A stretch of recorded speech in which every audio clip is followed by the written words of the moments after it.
Welcome back to the channel, everybody. Let's get after it. You know, people ask me, why am I such a skeptic on a certain topic? Well, I remember listening to a gentleman doing a speech in my 20s where he said there were several problems, one of those being the population, and he could actually bring that number down if he focused on the rollout of new somethings. I can't remember. And that always confused me because I thought that those somethings were meant to save lives, not end them. Then I found it strange that he promoted a certain book that promoted dishonesty. Then I had to look into India's problem with him and find that, well, doesn't have a great track record. And of course, since these new somethings rolled out, there's been some new other somethings that have started right around the same time. So when it comes to being a skeptic, I myself just keep my eyes on certain somebodies and what they do and what they say. And when a truckload of these certain somebodies gain immunity on the rollout of these certain somethings, it can actually bring skepticism in trusting these certain things and those who are involved. What's he doing? You know, and this isn't even one of those situations where he's saying the quiet part out loud. He's always been open and forthright about his intentions. He wants to depopulate. He thinks there's too many people here. And when you look at the fact that all of these different countries and stuff are experiencing a crisis right now with their birth rates and stuff plummeting, why would anyone listen to somebody who's openly advocating for the depopulation? What if the only reason that they have these dinosaur bone replicates at the Smithsonian is because they don't want you to see the true nature of the bone structure? Did you know that birds' wings are made up of soft tissue which does not fossilize well? So what if these Tyrannosaurus rexes were actually dragons and their wings just didn't fossilize, so they left these little nubs and told you that these were just vicious beasts with little nubs? Or was that the only part of the wing that stayed intact? You might say this is crazy, but then I saw this on Joe Rogan. You have no idea what that is? I have no clue. But I've heard from paleontologists, you're going to call this one, that's impossible. There were no birds up here with blue feathers during the Ice Age. You know, there's the Forrest Galante. See if you can find this video. That dragons were real. So when you break that down, you think about the fact that large birds had a hard time being fossilized because their bones are so porous, right? So because they have like hollowish bones, they break down very easily and they don't fossilize. So the group that says this, basically they're saying the evidence is the reason there's no fossils of dragons is because they had bird bones and they were actually very delicate animals. But a handful of these small population of these giant flying lizards existed and basically encompassed all these different countries where they all depicted fighting dragons in their own way, and they were all killed off by, knights or whatever it is, and then didn't fossilize. Yeah. Wow. Whoa. Makes you think. Yep. I think that totally makes sense that dragons and dinosaurs are the same thing, and that what used to be kind of seen as a fairy tale creature that most people probably did believe were alive or around at some point, dragons, was eventually reclassified as dinosaurs, and the myth of the dragon was cemented as that, a myth. But I think it totally makes sense that they were the same thing, and I think that they were around while humans were around. Hey, if you're enjoying this video, I make a new one just like it every single day. It will be awesome if you'd hit that subscribe button and come back tomorrow to join me. I once said Tesla was a dichotomy. Certainly, Tesla had certain idiosyncrasies which have been played up, and usually any creative genius does. If you accept those and don't dwell on those, Tesla was a magnificent genius, in my opinion. I think he was so far ahead of his time in what he could do and what he understood, not necessarily in the language and the phraseology we use today, but in his own language and his own phraseology. I think he was well ahead of the times. Tesla, in his life story, admitted one time he had been a gambler and then he quit because he was a compulsive gambler.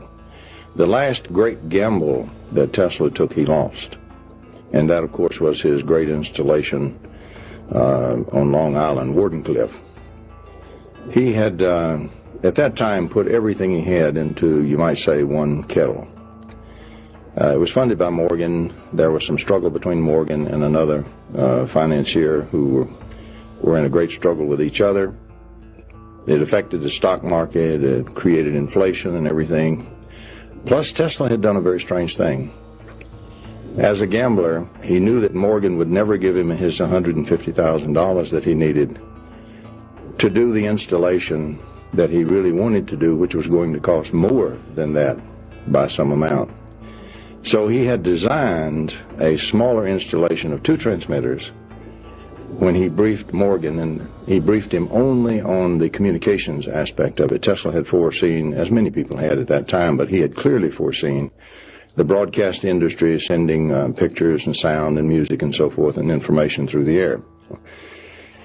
So Morgan financed the $150,000 based on communications only. Morgan knew of Marconi's work and some others who were racing to try to be the first wireless. Tesla, however, was even more interested in doing a worldwide energy system to provide energy that would be very cheap for everybody in the world, anywhere on the earth. And so the actual installation that he started building was this giant installation so well known to the Tesla fans and people who read of Tesla. There were many people who resented Tesla, particularly among the academic community. Number one, they didn't understand at all how he worked. He didn't have the academic credentials, what they regarded the high academic credentials they had. He, of course, had academic credentials. He certainly had been very vocal that the common electromagnetic theory, which he usually referred to as the Hertz theory, and the Hertz waves, since Hertz, proved the Maxwell predicted wave. Tesla was adamant that there were no transverse Maxwell-Hertz waves in the ether, and that Tesla, was not using that kind of theory at all. That theory was very limited and did not apply to what he was doing. In other words, what he was saying to the entire scientific mind of the day was that what you're doing, gentlemen, is erroneous. Not only that, I'm proving you're in error. But because he had become a household word, when you do, you become a single name, Tesla, not Nikola Tesla, you see. And because of this kind of effect, he had become essentially the great wizard. He had given us the AC power system and everything, and there was a great deal of resentment for what they regarded as an upstart inventor who was, in fact, essentially saying, I'm going to usurp your science. They would interpret it that way. Not all people were detractors, but many were. He also was not a great theoretician. He didn't fill up books with great theories and full of mathematics. And so he just didn't practice the game as it was being practiced. He was ostracized, I think, primarily because of his difference and because of his radical statements and because of his pronouncements of great systems. They didn't have the foggiest notion of what he was talking about. He had one other unfortunate incident which today we would laugh at, but was very serious at the time. I think it was 1901. I'd have to check my records. He picked up radio signals from space. We know today, of course, that planets radiate RF noise and so forth. But when he announced this, it just caused a sensation, and all the scientists said immediately, what a kook, what a idiot. So an unfortunate reaction occurred in the scientific community that he had to be an utter kook because everybody knew that there were no signals from space. And I think the story of Tesla and how his life turned out, it makes me ashamed to be a human being, knowing that we did that to him. As a species, to write off somebody that was essentially the Elon Musk of his time, but tenfold, and did not appear to have any ulterior motives. Even after death, he has maintained his status of being worthy of study. I think he's absolutely one of the most fascinating characters in history, and it just makes me sick to see how his life ended up. Do you believe the Earth is flat? I know the Earth is flat. Seriously?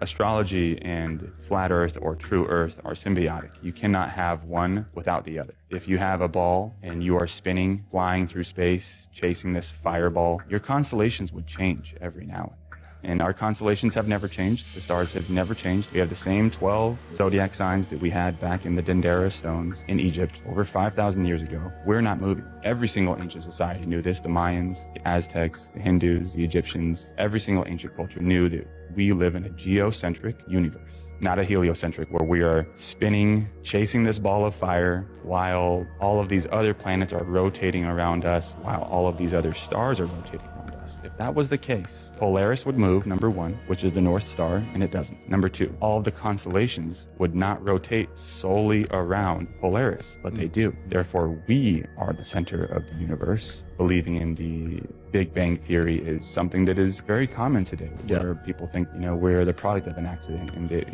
we don't have a creator.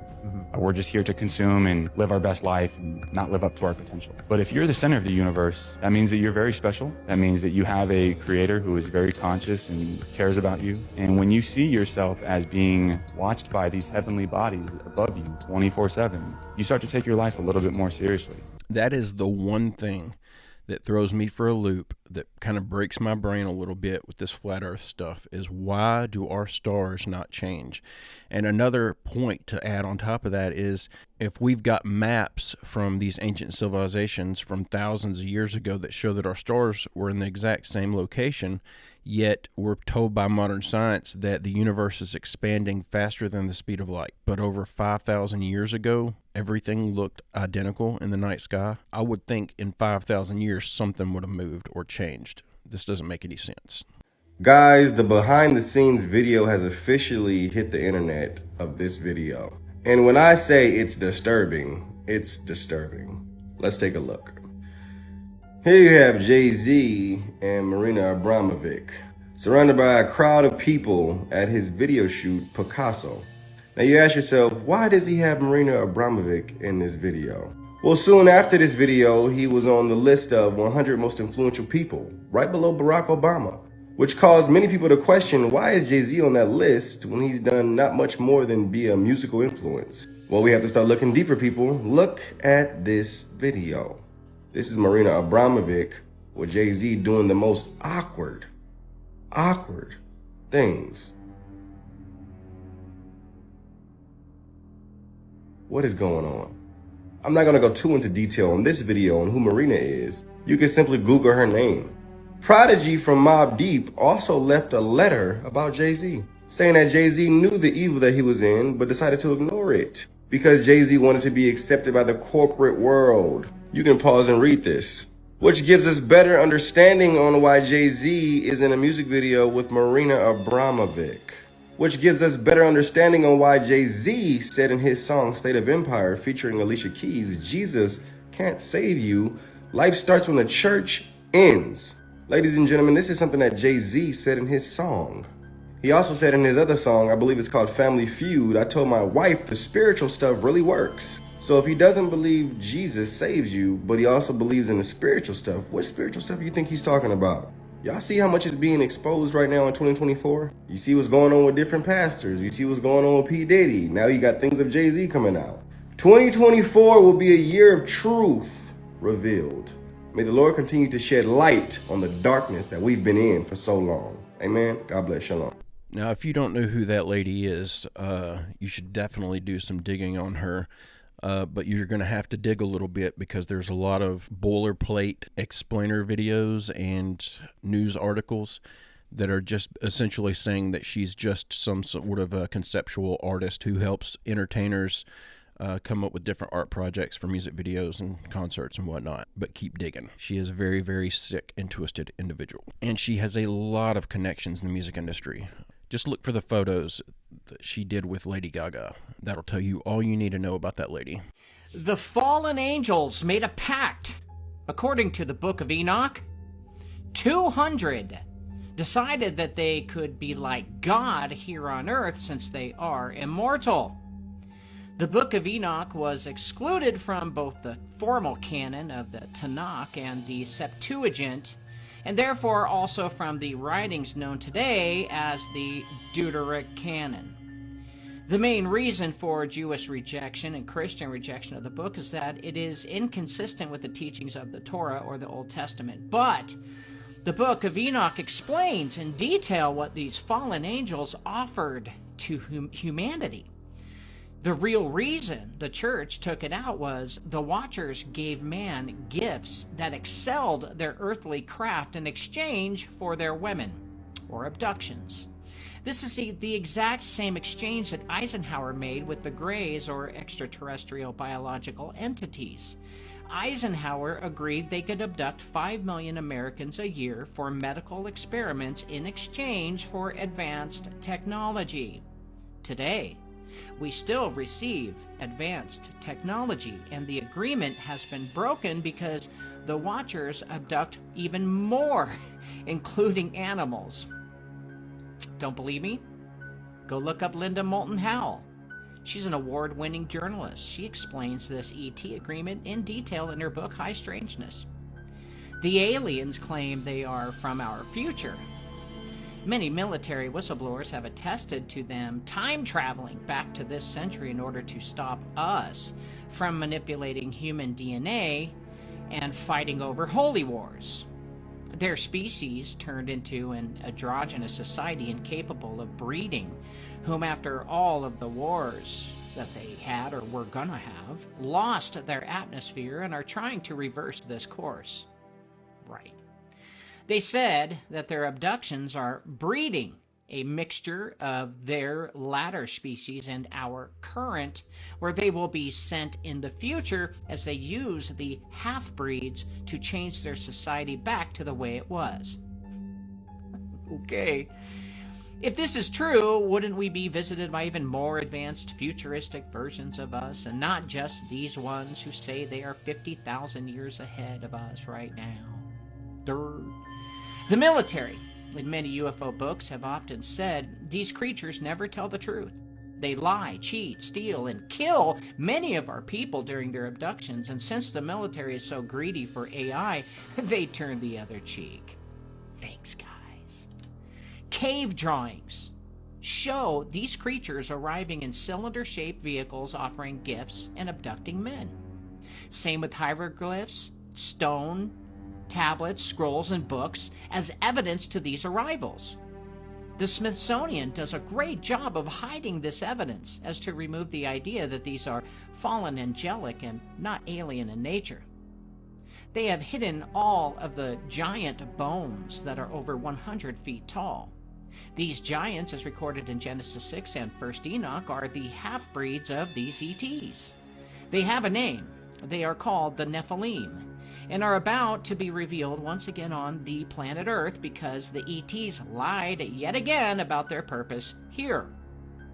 The Bible and the Book of Enoch mentions these Watchers were punished by the Creator and bound in chains under the river Euphrates to be released once again right before the tribulation, where the sons of God battled Jesus at Armageddon. I do really believe Jack Parsons and L. Ron Hubbard were successful in Aleister Crowley's Babylon working ritual, which released the spirit of Babylon in 1946. Since that year, the world has changed so fast in technology, and our own DNA is being corrupted quickly by chemicals and injections. Like there is a war on humanity to remove it entirely by geoengineering the weather and terraforming the planet for the arrival of their children. The Georgia Guidestones were destroyed because people started waking up to the fact that we are being played. We're being exterminated. The world controllers have stated they want to maintain humanity at a stable 500 million. I would talk more about that subject, but every time I do, I get suspended or my video gets taken down. For one, that's a good explainer video. It kind of breaks down how all this stuff is connected, and I like the correlation that he draws between the deal of the Watchers and the deal that was made with the aliens abducting us and doing their experiments and stuff. I thought that was a very interesting observation. Secondly, he is absolutely 100% correct. They want to eliminate most people and bring us down to a more manageable or more easily controllable 500 million people. If you really stop and just think about that number, they want to wipe out everybody. The city of Tokyo has over 38 million people in it. That's one city. Think about that. Think about just how many people they want to cull. If you watch like Western movies like Tombstone, you guys ever seen Oh, yeah. Tombstone? Well, you think about like that is what you picture about the 1800s, right? It's like this kind of like little town made of wood. It's very dirty. And then obviously everyone cussing and shooting each other. You don't think of San Francisco having 250,000 people, and it's like the place looks like it does today. It's a sprawling metropolitan area. It's like huge. It's got Tatarian buildings. At the same time that they're walking around in the dirt in Tombstone, Arizona, it doesn't make sense. When I started watching Western movies, I thought Western movies took place like 500 years ago. Yeah. I mean, I'm exaggerating, but I didn't realize that, like, you know, Wyatt Earp from Tombstone, you know, or the Wyatt Earp movie, terrible one with Kevin Costner. Yeah. Like, Wyatt Earp literally lived long enough where he's teaching John Wayne how to be a cowboy in Hollywood. Yeah, it's crazy. Wait, what'd you say? He was teaching John Wayne how to be a cowboy? Yeah.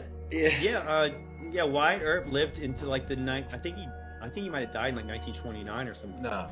So he was he was around during early Hollywood times. Wow, that I did not know that. I thought he was way That's what I'm older. saying. So our perspective on time is like it's limited, and then you just realize, well, how did they do it all in this small time? They didn't. It's a lie. When I was a child, my dad actually did a family tree and discovered that we're actually related to Wyatt Earp, whose full name is Wyatt Barry Stepp Earp. My family's last name used to be Earp, and the Earp was dropped. We started using the last name as Stepp instead of Earp, and then eventually there was a misspelling and it became Stepp instead of Stapp. One thing I like telling people about, it's my one claim to fame. I'm related to Wyatt Earp. I have ultimately closed my clinic. I have let go of my prescription capacity as a doctor. I can no longer prescribe drugs because I am convinced the only thing I can really do with a drug now is harm. We are that original design of this most complex expression of light interacting with water, interacting with protein, or the expression of building blocks of life itself. And for that, we built these temples that we call bodies, and there is no way that a human, myself or otherwise, is going to find a new chemical that is going to change the potential or capacity of that temple to do itself better. I just wholly now understand that to be absolutely an impossible premise, because the design was so perfect at its origin. And any disease is a decrement away from that original design, not a failure of the design that now needs to be improved. Everything is hidden in a plain sight. Words, signs, laws, it is in front of your eyes. If you want to understand it, if you want to open your eyes to see how they enslaved us, this ebook will literally unveil for you everything you need to know. Age of belief is over. Age of knowing has begun. Not gonna lie, I kind of wish that more doctors would develop this mentality. I feel like we'd have a much healthier society. I have very strong feelings against a lot of medications and stuff. I take some medications whenever I need them. I'm not Amish or anything. I'm not gonna allow myself to die over refusal to take an antibiotic. But there's definitely a lot of truth to what this guy's saying. We don't need to be shoving all these pills down our throat all the time. You don't break through into the DMT world. The DMT world breaks through into you. It is taking control of your world-building machinery and using your world-building machinery to construct its world. You're not going anywhere. You don't need to go anywhere. All that needs to happen is information must flow into your brain from their domain, and your brain, which is a world-building machine, as I said, will construct a model of their world. Unlike the other psychedelics, which create this, as I said, this fluid, hot state of the brain, with DMT, it seems to go past this. It transcends this state, and you get this sudden reorganization of the emergent patterns of activity in the cortex.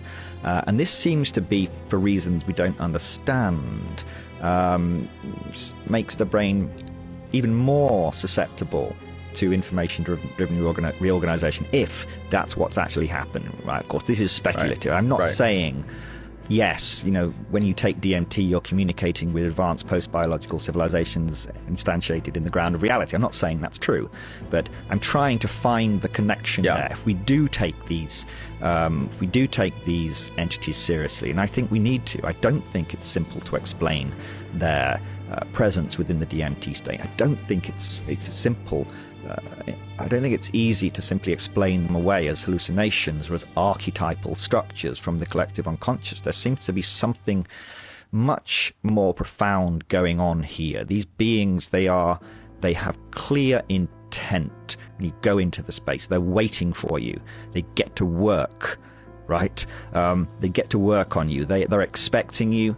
They welcome you, and they have an agenda. They have an agenda, and it seems to be far more than your brain just making it up. I like the idea there that this guy proposes, that DMT is taking over your world building machinery, because we are just creating our own reality through our senses. We're creating our own reality through our senses, through our touch, taste, smell, sight. When the DMT enters your brain, it's like it takes charge and creates a new world, a new thing for you to experience. Very fascinating. I really like the idea of looking at it that way. Guys, I'm going to go ahead and leave it right there for today. I do have a couple of things that I want to bring up. I'm not going to mention the gentleman by name, but someone got my address and sent me a letter in the mail to my home. Please do not do that. That frightened my wife, which is not cool. I have a P.O. box listed in the description of each video. If you want to send me something, feel free to do so to the P.O. box. Please do not Google my information and send me anything to my house. It doesn't make me feel very safe, if I'm being honest. Aside from that, I would like to say that if there is anyone in the Discord who is familiar with how to set up stores for selling merchandise, if you could send me a direct message, I would greatly appreciate it. I need some help.